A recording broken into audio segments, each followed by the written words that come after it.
नमस्कार मित्रांनो.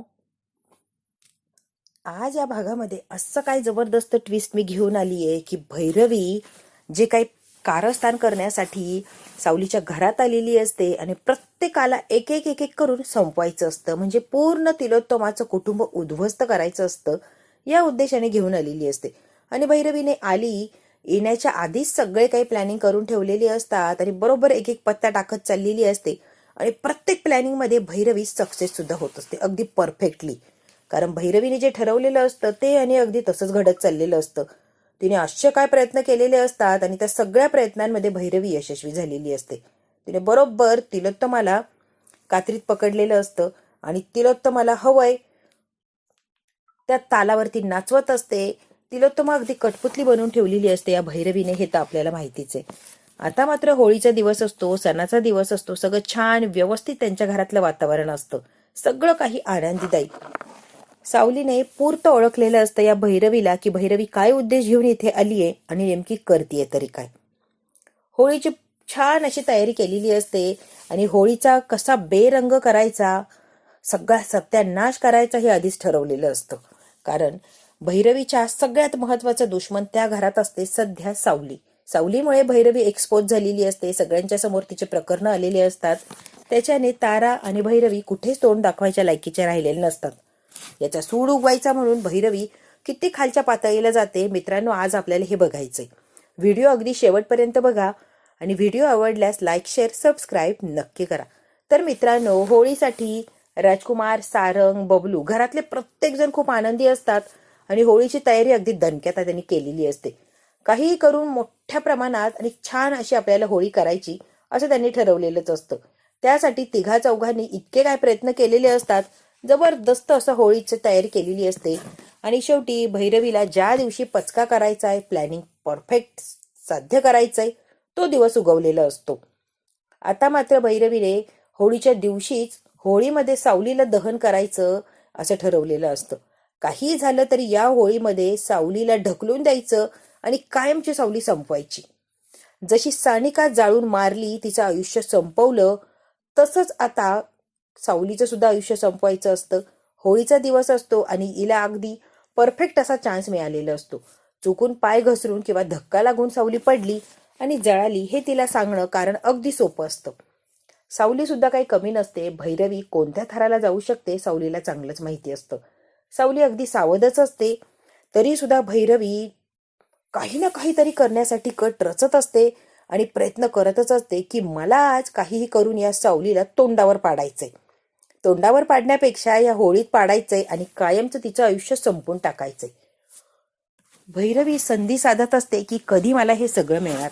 सगळ्यांनी छान अशी होळीची तयारी केलेली असते, होळी खूप छान अशी सजवलेली असते. आता शेवटी होळीचा मान हा ताराला द्यायचा असं तिने हट्ट केलेलं असतो तिलोत्तमाकडे.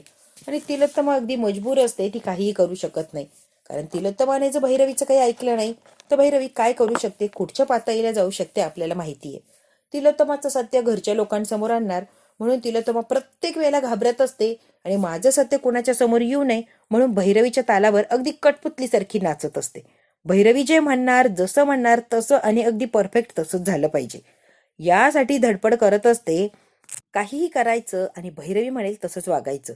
मजबुरी म्हणा किंवा तिच्याकडे काही पर्यायच नसतो. तसं केलं नाही तर ती सगळ्यांच्या समोर तिलोत्तमाचं गुपित आणणार असते आणि जे गुपित असतं तिलोत्तमाचं सगळ्या घरच्या लोकांच्या समोर आलं तसंही तिलोत्तमा संपणार असते. त्यापेक्षा जितके दिवस वाचता येईल सगळ्यांच्या नजरेतून तितके दिवस वाचण्याचा प्रयत्न करत असते ही तिलोत्तमा. त्यामुळे भैरवी म्हणेल तसंच ती वागत असते. छान अशी होळीची पूजा सुरू झालेली असते. आता खरा मान प्रथेप्रमाणे जो मान असतो तो आपल्या अमृताचा. मोठी सून असते त्यामुळे सगळा मान तिचा असतो. पण या वेळेला अमृता प्रेग्नंट असते आणि अमृताला हवंय ते देवाने ऑलरेडी तिला दिलंय. त्यामुळे अमृताचं असं म्हणणं असतं की मला सध्या सगळंच माझ्याकडे दिलंय, त्यामुळे मला देवाला काही मागायचंच नाहीये, फक्त सुख शांती समाधान मानायची. पण सावली, तुला सुद्धा काही हवं असेल तर माझ्यानंतर तुझा मान आहे, त्यामुळे तू ही होळीची पूजा करणार. आता अमृताने स्वतः सगळ्यांच्या समोर सांगितलेलं असतं. तरी पण तिलोत्तमा म्हणते, नाही अमृता, तुझा मान आहे आणि तो मान तूच घ्यायचा आहे, असं कोणालाही मान देऊन चालणार नाही, त्यामुळे पूजा तूच करायची. अमृता म्हणते, आई, काहीही झालं तरी पूजा सावलीच करणार आहे, कारण तुम्ही मला दिलाय आणि माझा मान कुणाला द्यायचं हे माझं मी ठरवणार. माझ्यावर या बाबतीत तरी कुणी जबरदस्ती करू शकत नाहीये. त्यामुळे तिलोत्तमा भैरवी सगळ्यांच्या समोर शांत बसलेले असतात, कारण अमृता डायरेक्ट सगळ्यांच्या समोर म्हणते. आणि भैरवी तिलोत्तमाला सगळ्यांच्या समोर तो ब्लॅकमेल करू शकत नाही किंवा टॉर्चरिंग करू शकत नाही. त्यामुळे सावलीला पूजा करायचा मान दिलेला असतो. आणि आता मात्र या भैरवीची तळपायाच्या मस्तकात गेलेली असते. माझी तारा आहे, सोहम आहे, आणि माझ्या ताराला डावलून या सावलीला मान देण्याचं काही कारणच पडत नाही. या सावलीची लायकीच नाहीये, ही घरची मोलकरी नाही आणि त्याच लायकीत तिने राहायचं असतं. तिचं असं म्हणणं असतं की सावलीची लायकीच नाहीये, तिने फक्त एक नोकर म्हणून घरामध्ये जगायचं आणि लोकांची कामं करायची. जशी आत्तापर्यंत भैरवी माईने सावलीला वागणूक दिलेली असते, फक्त आणि फक्त सावलीला एक नोकर म्हणून वागवलेलं असतं, त्याप्रमाणे आयुष्यभर यांची पुढे पुढे करायचं, यांची कामं करायची, हे म्हणतील तसंच तिने वागायचं, अगदी नोकरासारखं, गरीबासारखं. आता मात्र सावली सारंग मेहेंदळेची बायको झालेली असते. तिचं एक वेगळं अस्तित्व असतं आणि स्वतःची सुद्धा तिने ओळख तयार केलेली असते. त्यामुळे भैरवी पुढे झुकणं शक्यच नाही. तरी सुद्धा सावली एक माणुसकी किंवा गुरु म्हणून सांगल भैरवी ते करतच असते. पण सारंगला हे मान्य नसतं आणि सारंग म्हणतो आता मात्र कुणापुढे झुकण्याची गरज नाहीये. आणि भैरवीला तोंडावर म्हणत असतो की आत्तापर्यंत नोकरासारखी वागणूक दिलीये, पण आता माझी बायको तुमचं काही ऐकणार नाहीये, त्यामुळे तुम्ही तशी अपेक्षाही करू नका भैरवी माई.